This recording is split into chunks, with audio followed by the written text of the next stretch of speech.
Saya Muhammad Amin Sabila yang akan menjelaskan tentang proyek tugas akhir saya yang berjudul Perancangan Gresik Art Center dengan Pendekatan Arsitektur Ikonik. Proyek tugas akhir ini dilatar belakangi oleh 3 poin utama. Yang pertama, banyaknya kesenian di Gresik yang belum dipromosikan. Kemudian yang kedua, belum adanya wadah khusus untuk kegiatan kesenian. Lalu yang ketiga, sebagai upaya untuk melestarikan kesenian daerah. Dari 3 poin latar belakang tersebut, dirumuskan 2 rumusan masalah. Yang pertama, bagaimana rancangan Gresik Art Center ini sebagai wadah apresiasi seni, pendidikan dan pelatihan kesenian sekaligus rekreasi seni. Kemudian yang kedua, bagaimana rancangan Gresik Art Center ini dirancang dengan pendekatan arsitektur ikonik. Lalu tujuannya untuk merancang Gresik Art Center sebagai wadah apresiasi seni, pendidikan dan pelatihan kesenian sekaligus rekreasi seni. Yang kedua, untuk merancang Gresik Art Center dengan menerapkan prinsip-prinsip dari arsitektur ikonik. Nah, Gresik Art Center ini atau pusat kesenian Gresik ini merupakan sebuah wadah yang menyajikan keragaman seni Kabupaten Gresik yang memiliki tujuan wisata, pameran, dan pagelaran informasi dan pendidikan, serta promosi kesenian dan tradisi Kabupaten Gresik. Lalu, arsitektur ikonik sendiri didefinisikan sebagai arsitektur yang berfungsi sebagai penanda tempat dan penanda zaman. Ini menurut Oitro tahun 2012. Dan prinsip-prinsipnya yakni memiliki skala bangunan yang relatif besar, cenderung megah, kemudian yang kedua memiliki bentuk atraktif, menarik, sehingga mudah dikenal maupun diingat oleh orang banyak. Lalu yang ketiga, memiliki unsur kekuatan bangunan yang tinggi, berumur panjang.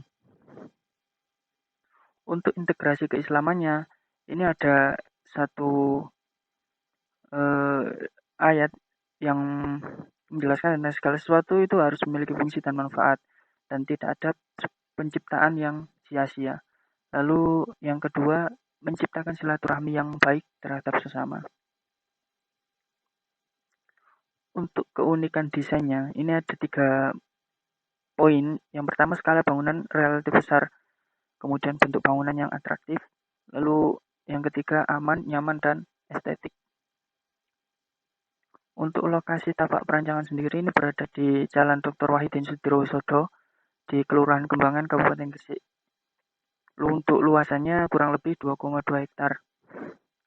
Lalu untuk tata guna lahannya KDP-nya maksimum sebesar 60%, kemudian untuk KLB-nya maksimum adalah 2, lalu untuk ruang terbuka hijaunya ini minimum sebesar 30%. Dan ini untuk dimensi dan batas-batas tapak. Di bagian utara ini merupakan akses utama yang merupakan jalan raya, kemudian batas selatannya merupakan lahan kosong, sama seperti batas timur, lalu untuk batas baratnya ini jalan tol Surabaya Gresik.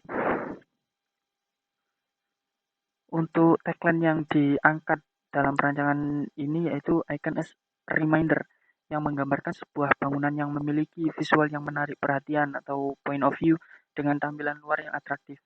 Kemudian penggunaan cahaya yang mendominasi di bagian dalam bangunan dan penataan massa yang simetris dan proporsional. Dan untuk penjelasannya di konsep tampak, konsep bentuk, konsep ruang, konsep struktur, konsep utilitas, ini jelaskan setelahnya.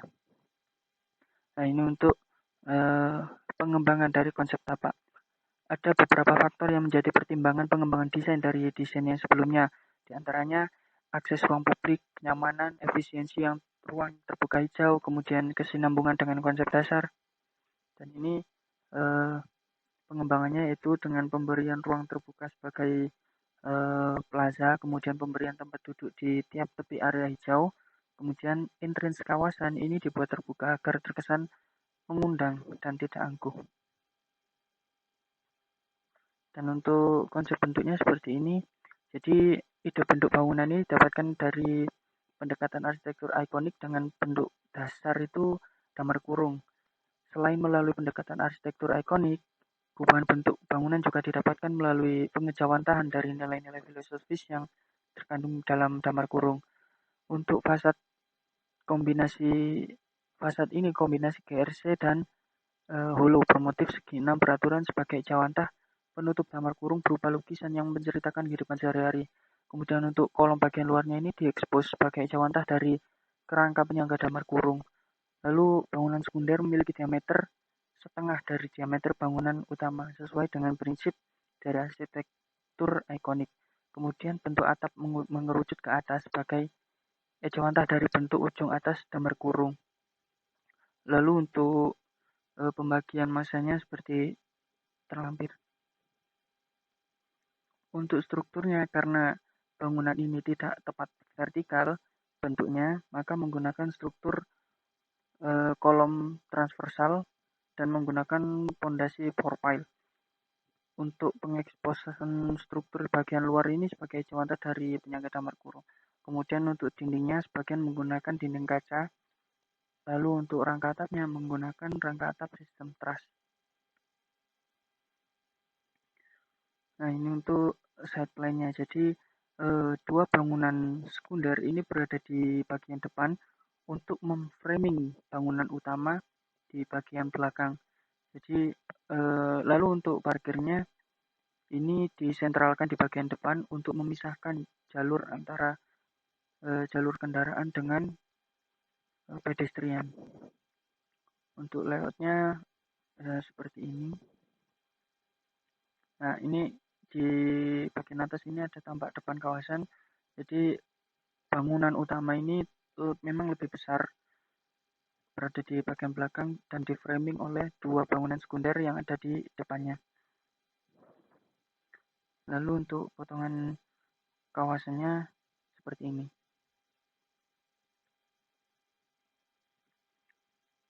Ini denah galeri dan pertunjukan karya seni. Jadi bangunan ini terdiri dari dua lantai dengan auditorium pertunjukan di bagian tengah bangunan, lalu dikelilingi oleh area-area pameran karya seni. Lalu tampaknya seperti ini. Potongan bangunannya seperti ini. Ini tingginya kurang lebih 16,5 meter untuk galeri dan pertunjukan karya seni. Lalu ini untuk denah food court dan retail. Jadi sama dengan sebelumnya, ini bangunan terdiri dari dua lantai. Lantai pertama ini merupakan retail. Jadi retail ini menjual produk-produk karya seni. Kemudian makanan untuk food court-nya ini diusahakan menjual makanan-makanan khas lokal. Ini tampaknya seperti ini. Jadi di lantai 1 dan lantai 2 ini dindingnya menggunakan kaca dan sebagian menggunakan dinding bata. Untuk potongannya seperti ini. Lalu ini denah ruang latihan dan kantor pengelola. Jadi di lantai 1 merupakan ruang latihan untuk latihan